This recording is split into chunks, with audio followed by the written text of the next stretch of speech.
Voir des personnes que je ne connais pas ce soir au milieu de nous. Et c'est une joie de partager l'évangile avec ceux qui nous entourent et les personnes qui nous entourent ce soir.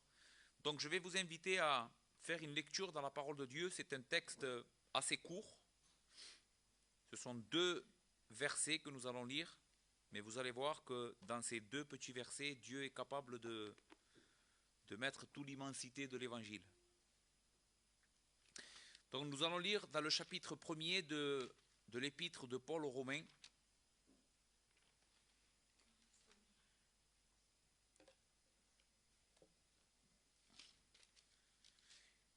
Et nous allons lire les versets 16 et 17. Donc Romains chapitre 1, versets 16 et 17 pour ceux qui ont les Écritures. Et c'est Paul qui est en train de parler, il dit « Car je n'ai point honte de l'évangile, c'est la puissance de Dieu pour le salut de quiconque croit, du juif premièrement, puis du grec, parce qu'en lui, donc dans l'évangile, parce qu'en lui est révélée la justice de Dieu par la foi et pour la foi, selon qu'il est écrit, le juste vivra par la foi. Amen. Nous allons prier notre Dieu une fois de plus, mettre ces moments devant sa face, notre Père. Ô notre grand Dieu, Seigneur, tu es celui qui est fort, tu es celui qui est puissant. Seigneur, et nous sommes devant ta face aujourd'hui et tu connais les besoins de nos cœurs, notre Père. Notre Dieu, tu sais combien nous sommes perdus sans ta grâce. Seigneur, nous te supplions pour ta puissance au milieu de nous aujourd'hui. Seigneur, tu connais les cœurs de ceux qui sont ici, toi personnellement, et tu sais quelle est la personne qui a besoin de salut ce soir. Je te supplie que ton esprit travaille, qu'il travaille avec ta parole, Seigneur, qu'il puisse convaincre les cœurs, ouvre les yeux de l'entendement. Seigneur, que les personnes puissent voir la beauté, la splendeur, la magnificence de ton Fils, et à quel point ton Fils est glorieux. Merci pour tout au nom de Jésus. Amen. Frères et sœurs, amis présents ici, ce soir j'ai décidé de prêcher ce passage des Écritures parce que je pense que l'apôtre Paul nous révèle dans ces 2 versets l'essence même de l'évangile de Jésus-Christ. Est-ce que tu t'es déjà posé la question, qu'est-ce que c'est l'évangile? Qu'est-ce que c'est réellement l'évangile? Comment est-ce qu'il peut me sauver? Comment est-ce possible qu'un homme qui est mort sur une croix il y a plus de 2000 ans peut me sauver moi aujourd'hui de mon péché? Et quel est le besoin que j'ai? De quoi ai-je besoin d'être sauvé? Est-ce que tu t'es déjà posé cette question? Quel est le message principal de l'évangile? Eh bien, je crois de tout mon cœur que dans ce court passage des Écritures que nous avons ce soir, que nous allons méditer, nous trouvons les réponses à toutes ces questions que nous venons de faire. L'évangile, c'est la bonne nouvelle de ce que Dieu a fait au travers de son Fils Jésus-Christ pour nous sauver de notre péché. Je répète cette phrase parce qu'elle est importante. L'évangile, c'est la bonne nouvelle de ce que Dieu a fait au travers de la personne de son Fils unique, le Seigneur Jésus-Christ, pour nous sauver et nous réconcilier avec lui, pour nous sauver de notre péché et nous réconcilier avec lui-même.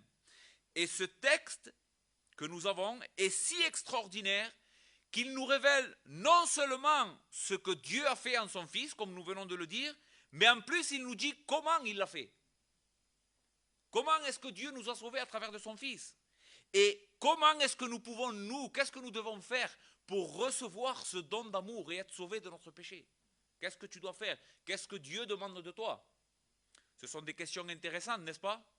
Eh bien, nous allons essayer d'y répondre au travers de ce passage.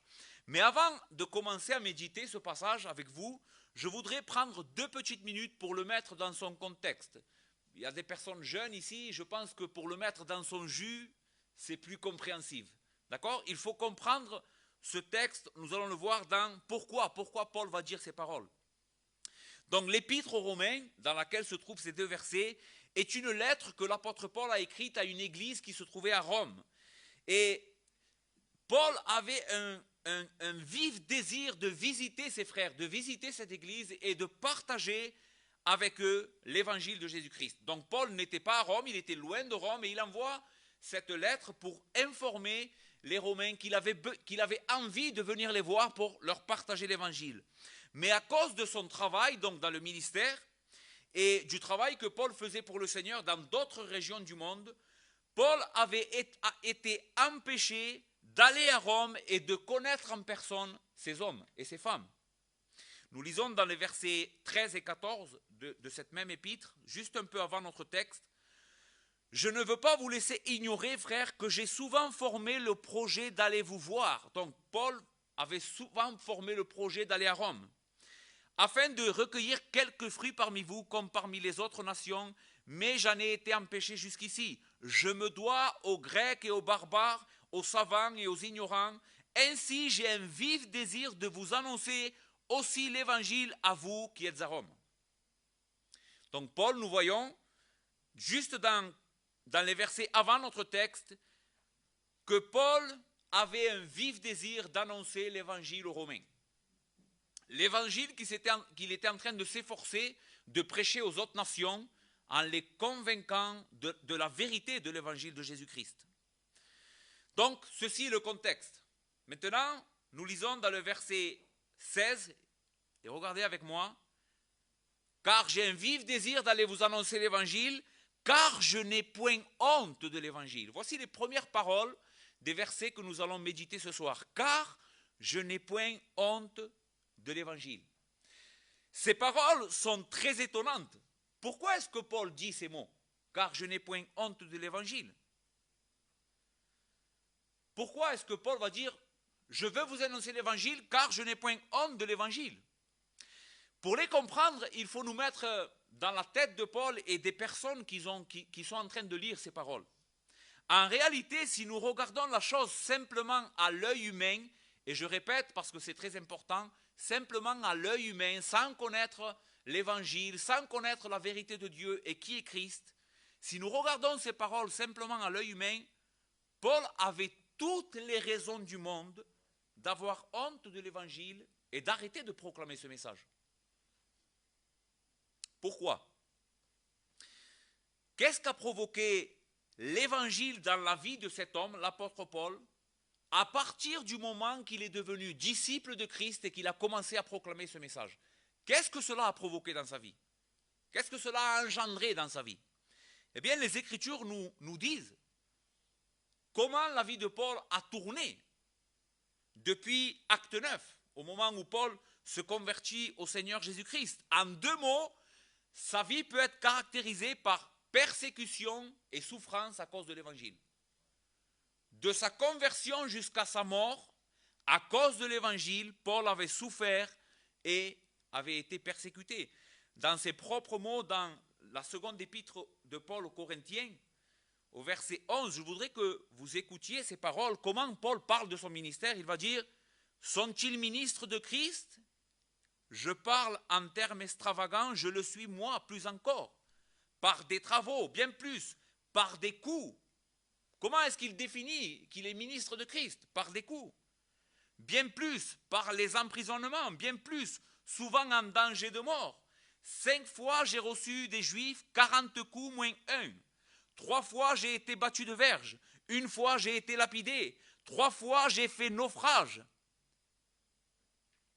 J'ai passé 1 jour et 1 nuit dans l'abîme, fréquemment en voyage. J'ai été en péril sur les fleuves, en péril de la part des brigands, en péril de la part de ceux de ma nation, en péril de la part des païens, en péril dans les villes, en péril dans les déserts, en péril sur la mer, en péril parmi les faux frères. J'ai été dans le travail et dans la peine, exposé à de nombreuses veilles, à la faim, à la soif, à des jeûnes multipliés, au froid et à la nudité. Voici ce qui caractérise le ministère de l'apôtre Paul. Souffrance et persécution, mais il ne faut pas oublier que ces souffrances et ces persécutions sont là à cause de l'évangile. C'est parce qu'il est ministre de l'évangile que Paul a souffert toutes ces choses. Donc toutes ces choses que nous venons de voir ici sont arrivées à Paul à cause du message de l'évangile. Sans compter le fait qu'à la fin de sa vie et une longue période d'emprisonnement, Paul va être décapité à Rome à cause de l'évangile. Donc, comme je le disais tout à l'heure, si nous regardons ça d'un œil humain, Paul avait toutes les raisons d'arrêter de prêcher l'évangile et d'avoir honte de cet évangile, n'est-ce pas? Paul souffrait, mais le message, en plus de cela, le message de l'évangile était complètement contradictoire à l'ambiance dans laquelle vivait l'apôtre Paul. Non simplement Paul aurait pu arrêter d'annoncer l'évangile à cause de la persécution contre sa propre personne, mais si nous regardons bien, le message de l'évangile est aussi lui-même, a été regardé lui-même comme quelque chose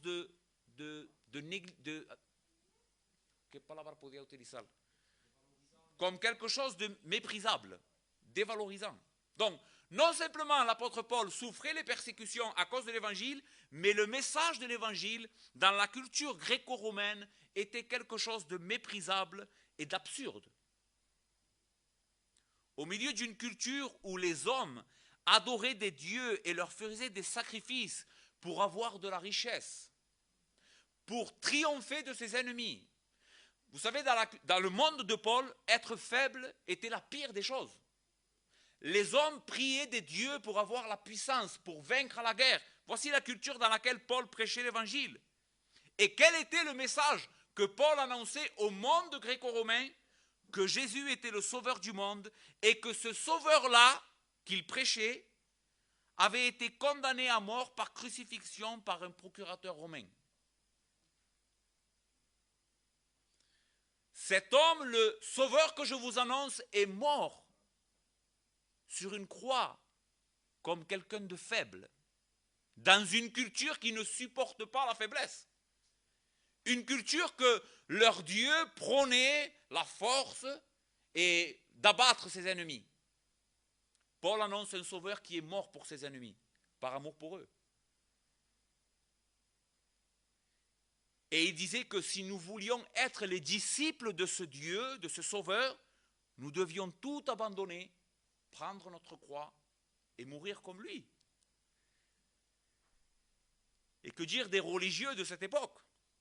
Regardez comment Paul définit la réception de l'évangile par les incrédules comme les personnes les plus religieuses de son époque.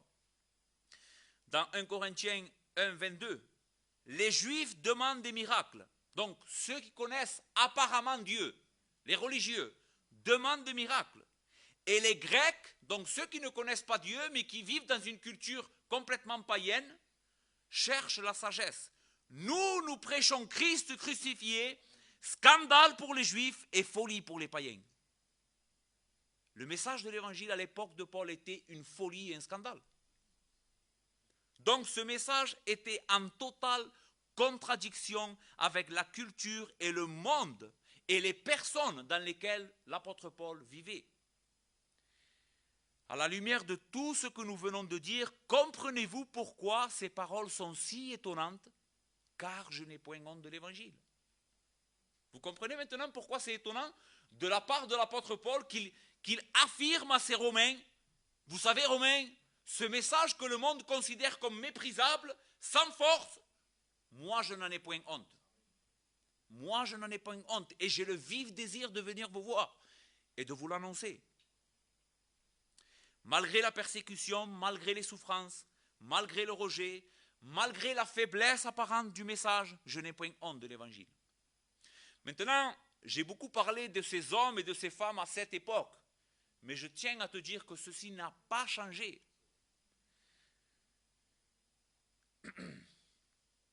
Si on y réfléchit bien, aujourd'hui, c'est toujours la même chose. C'est vrai que dans les rues, on ne voit plus des statues d'Astarté, les hommes ne font plus des sacrifices, il n'y a plus de temples païens pour avoir de la richesse, pour avoir du succès. Les hommes ne font plus ça. Mais en réalité, le cœur humain est toujours le même. Le cœur humain est exactement le même de celui de ces hommes et de ces femmes à qui l'apôtre Paul annonçait l'évangile. Le monde a beaucoup changé, mais le monde continue toujours de rejeter l'évangile de la même manière. Car le cœur humain n'a pas changé. Nous avons toujours la même difficulté à croire que nous avons besoin d'être sauvés de notre péché, n'est-ce pas? Nous avons toujours la même difficulté à croire que Dieu nous aime et qu'il a envoyé son Fils pour mourir à notre place et nous sauver de notre péché. Les hommes ont toujours la même difficulté à croire ce message. Nous avons toujours la même difficulté à croire que ce livre est la parole de Dieu. Le monde ne croit pas encore cela, que ce livre est la parole du Dieu créateur. Le monde considère toujours encore le message de l'Évangile comme quelque chose de faible, comme quelque chose de méprisable, comme quelque chose dont on n'en a pas besoin.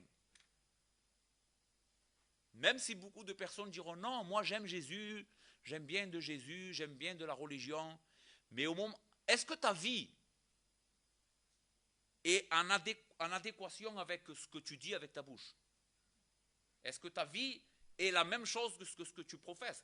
Est-ce que Jésus est le roi dans ta vie? Est-ce qu'il est ton Seigneur? Non. Pour la grande majorité du monde, non. Alors, on en tire la conclusion que le monde rejette toujours de la même manière l'Évangile.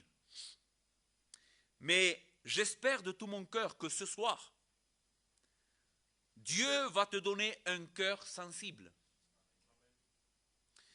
et des yeux capables de voir à quel point le message de l'Évangile est quelque chose d'indispensable dans ta vie. Maintenant, Paul va nous expliquer pourquoi, au milieu d'un monde qui rejette et considère l'Évangile comme quelque chose de méprisable, lui n'a point honte de l'Évangile, mais au contraire, il s'en glorifie. Pourquoi? Et c'est ici, je pense, le cœur de ce que ce texte veut nous enseigner. C'est que l'Évangile, malgré sa faiblesse apparente, en réalité, c'est la puissance de Dieu pour sauver les hommes de leurs péchés.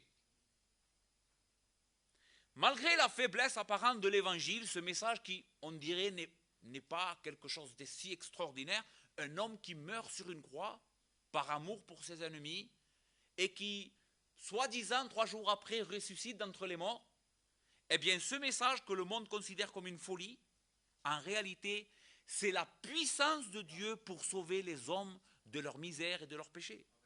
En réalité, c'est la puissance de Dieu pour nous sauver.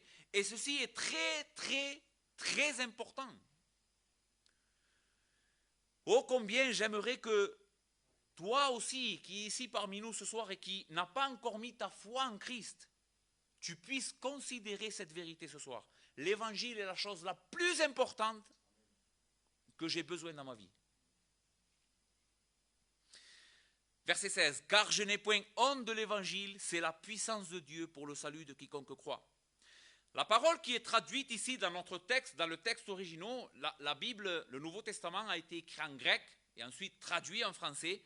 Et dans le texte originel, la parole puissance ici est une parole qui, elle se prononce dunamis. Et certainement cette parole dunamis vous fait rappeler une autre parole, n'est-ce pas? Qu'est-ce qu'elle vous fait rappeler? Dynamite. Parce que notre parole courante en français, dynamite, en réalité, tire ses racines de cette parole grecque, dunamis. Donc, la parole qui est traduite ici dans notre texte, c'est la puissance, le dunamis de Dieu. D'accord? Ok.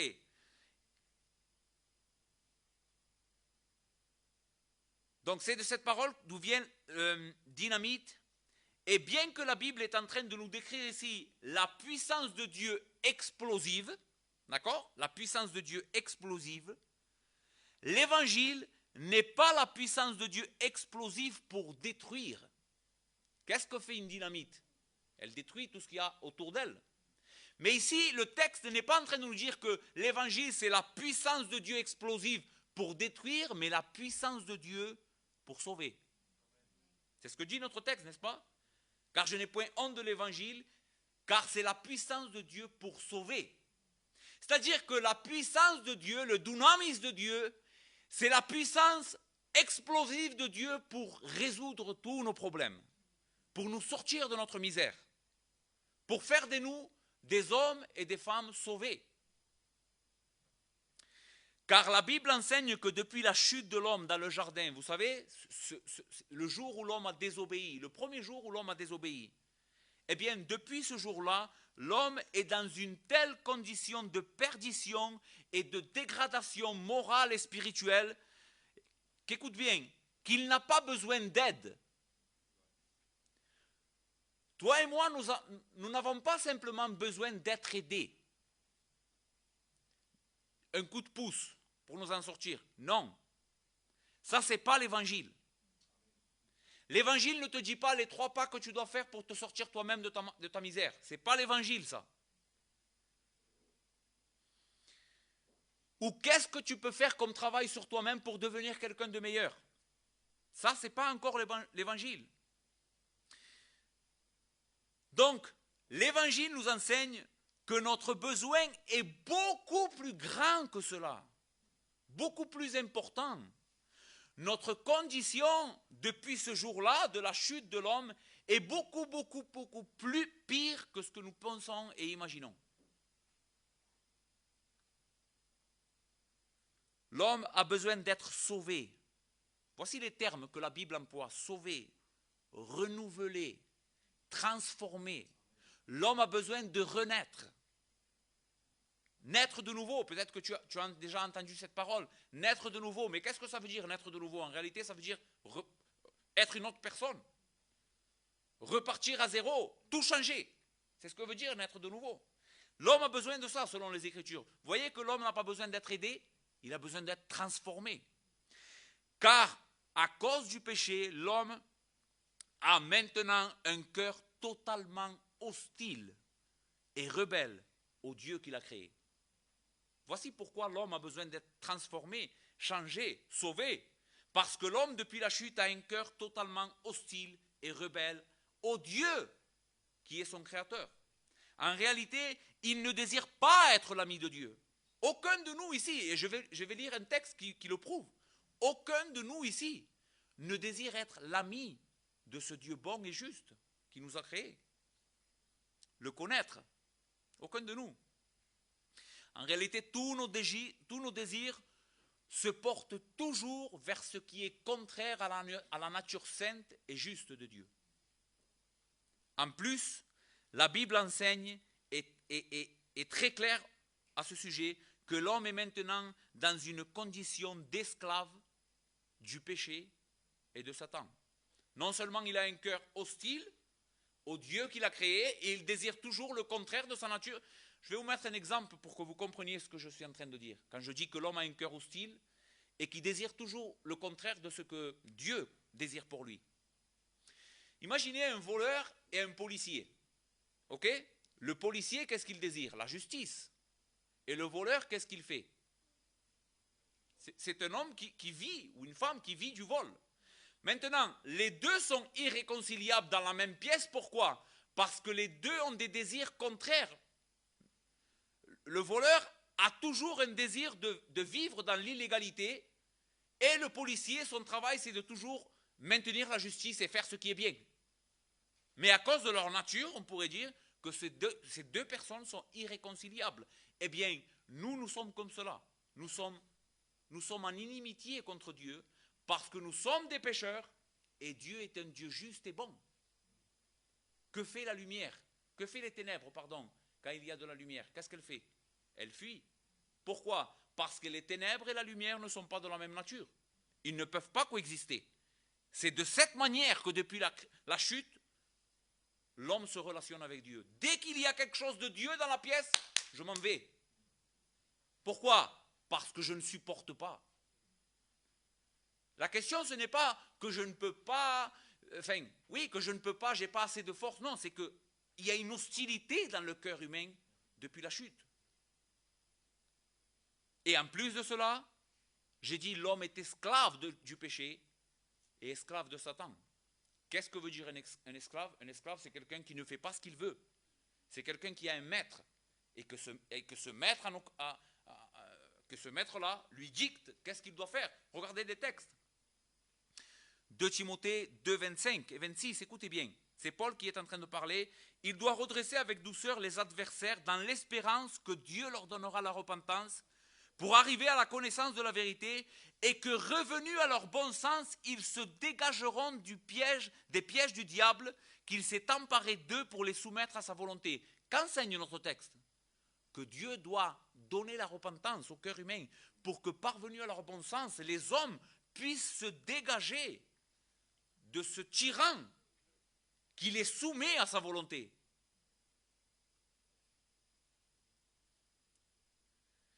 Maintenant, qui sont les hommes qui se trouvent dans cette condition et que l'Évangile veut sauver? Qui sont-ils?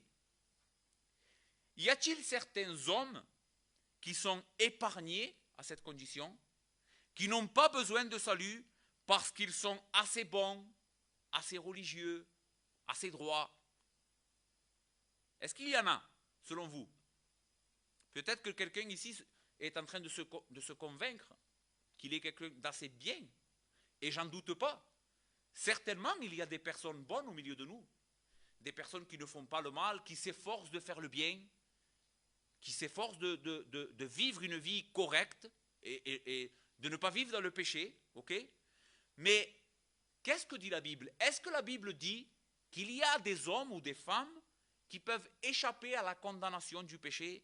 Eh bien, peut-être que cela est désagréable pour toi, mais ce n'est pas moi qui le dis, c'est Dieu qui le dit. La Bible dit qu'il n'y a point de juste.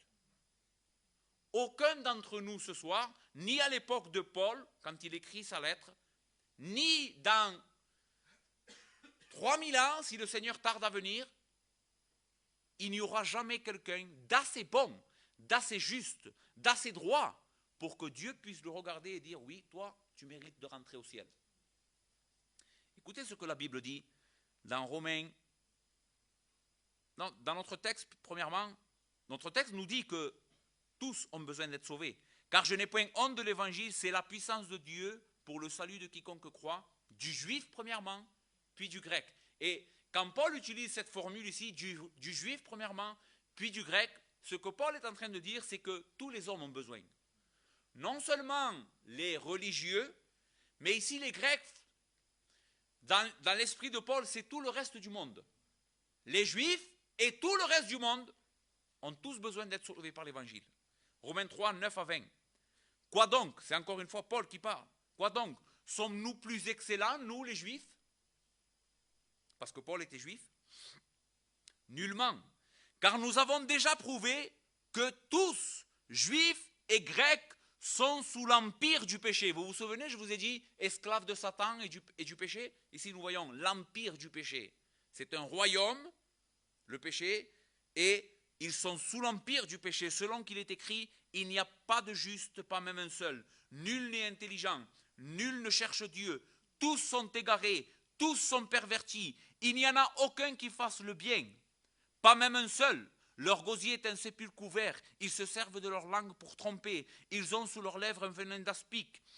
Leur bouche est pleine de malédiction et d'amertume. Ils ont les pieds légers pour répandre le sang. La destruction et le malheur sont sur leur route. Ils ne connaissent pas le chemin de la paix. La crainte de Dieu n'est pas devant leurs yeux. Or, nous savons que tout ce que dit la loi, en l'occurrence la parole de Dieu, tout ce que la parole de Dieu dit, elle le dit à ceux qui sont sous la loi, afin que toute bouche soit fermée et que tout le monde soit reconnu coupable devant Dieu, car personne ne sera justifié devant lui par les œuvres de la loi, puisque c'est par la loi que vient la connaissance du péché. Nous avons posé une question dans notre texte. Qui sont ceux qui ont besoin? Est-ce qu'il y a une catégorie d'hommes ou de femmes qui peuvent échapper à cette condition de pécheurs et de cette nécessité d'être sauvés? Non. Le texte dit tous sont pervertis. Adam, Moïse, Abraham, tous. Toi aussi, moi, tous. Tous les hommes se trouvent dans la même condition de perdition et ont besoin d'être sauvés. Et le seul moyen, écoutez bien, et ceci est très important, le seul moyen, la seule source d'énergie assez puissante pour libérer l'homme de son esclavage au péché, à Satan, à sa nature du péché, c'est l'évangile de Jésus-Christ. Car je n'ai point honte de l'évangile, c'est la puissance de Dieu pour sortir l'homme de cet état.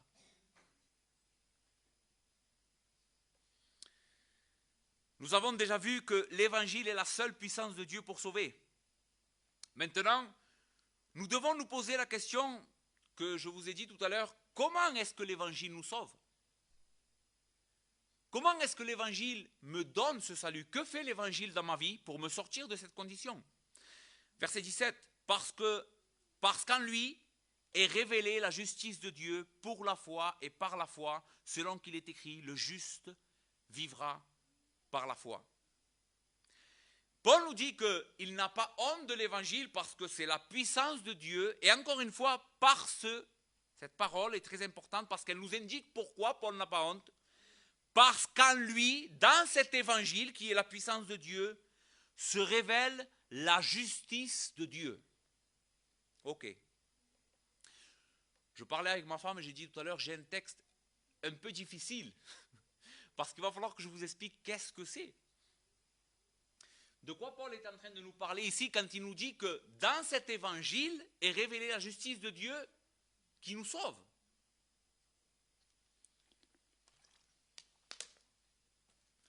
Nous avons déjà établi que tous les hommes sont pécheurs. Il n'y en a aucun qui fasse le bien. C'est-à-dire que si chacun d'entre nous et chaque être humain depuis la création jusqu'à la fin du monde se présenterait devant Dieu, le grand juge qui est juste et bon, aucun homme ne serait reconnu juste. Aucun homme. Tous seraient condamnés, peu importe la vie qu'il a vécue. Peu importe s'il s'est efforcé de toutes ses forces de faire le bien. La bonté de cet homme n'égalera jamais la bonté que Dieu demande. La justice que Dieu demande. Pourquoi? Parce que la justice que Dieu demande, c'est une justice parfaite. C'est une justice en réalité dans notre texte comme la nôtre. Comme la sienne, pardon. Comme la sienne. C'est pour ça que je vais vous emmener à un texte qui nous explique comment est-ce que Dieu nous sauve par sa justice. Romains 3. Et je vais le lire avec vous et on va essayer de le commenter doucement. D'accord? Et je finirai la prédication. Écoutez, Romains 3, verset 21.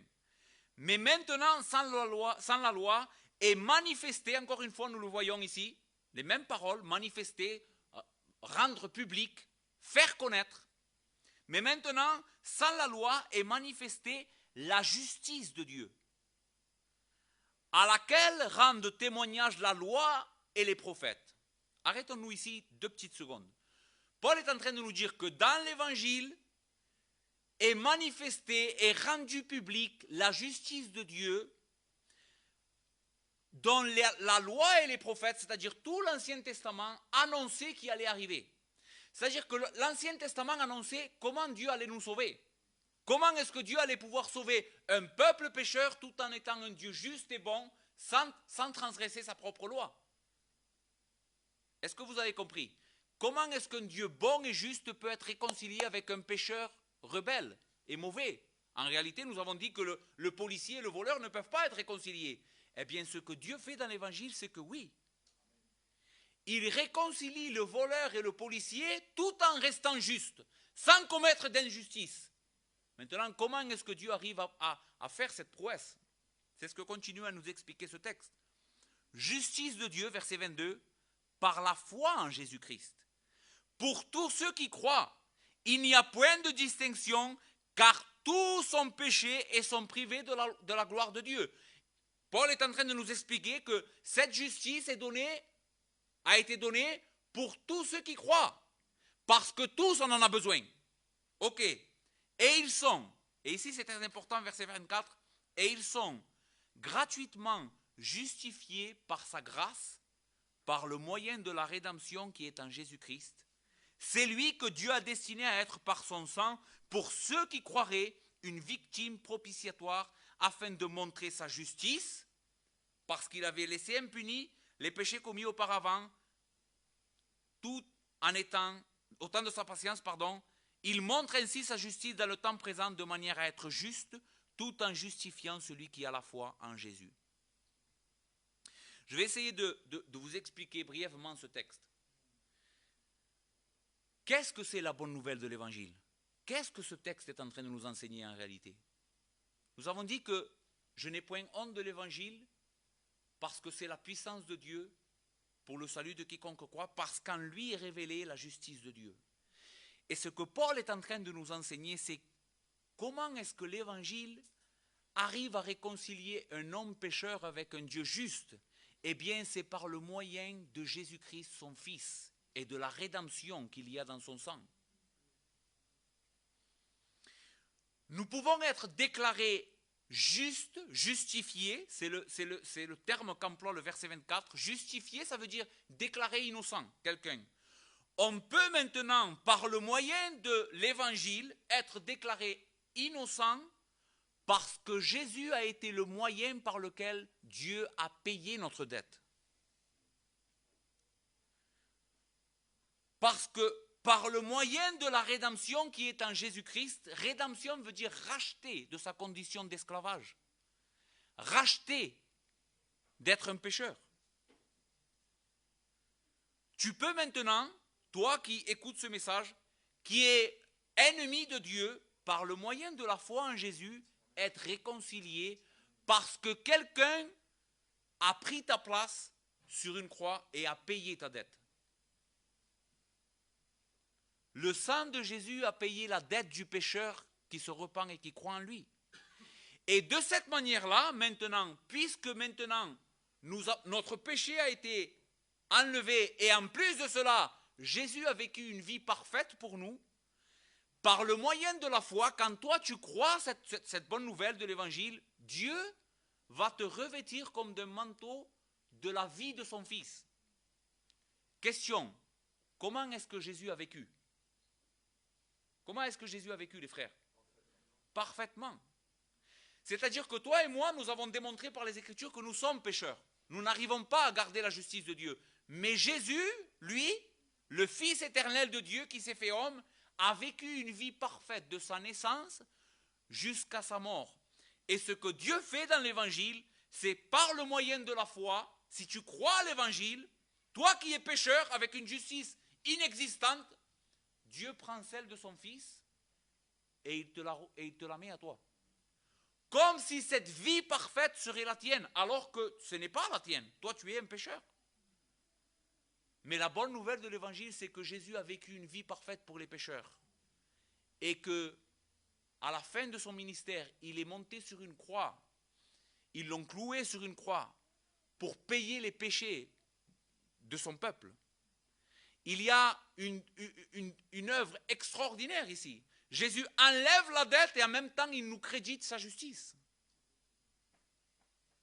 Voici pourquoi l'évangile est la puissance de Dieu pour le salut de quiconque croit, parce qu'en lui, dans cet évangile de Jésus-Christ, est révélée la justice de Dieu qui ne nous condamne pas, mais qui nous sauve.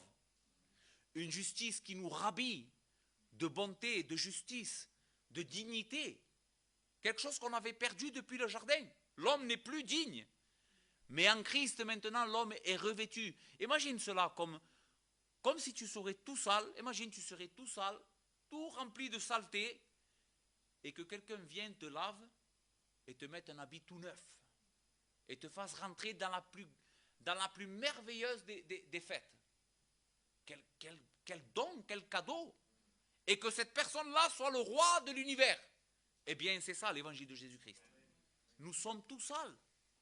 Et nous venons à Jésus, non pas propres, mais en confessant que nous sommes tous sales. Et ce que Dieu fait, c'est qu'il prend la justice de son Fils. L'habit de son Fils qui est immaculé, éclatant. Cette vie parfaite. Et il te l'accrédite à toi, qui ne mérite rien, par grâce. Par amour pour toi. C'est ce que l'Évangile te propose. Maintenant, le texte, notre texte. Je vous ai dit que j'allais répondre à cette question aussi, et je finis. Comment est-ce que nous, on reçoit cet Évangile extraordinaire? C'est la puissance de Dieu pour le salut de quiconque croit, parce qu'en lui est révélée la justice de Dieu. Nous avons déjà vu qu'est-ce que c'est. Mais notre texte dit,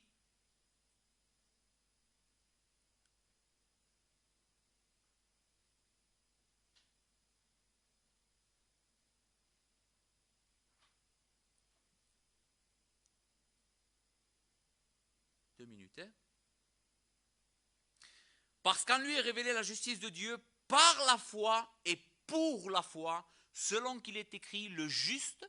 Donc, celui qui a cru et qui a été revêtu de cette justice vivra par la foi.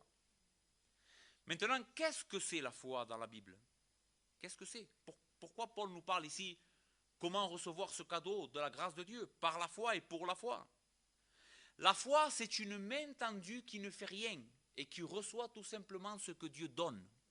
Dieu ne te demande pas d'œuvrer pour recevoir ce cadeau.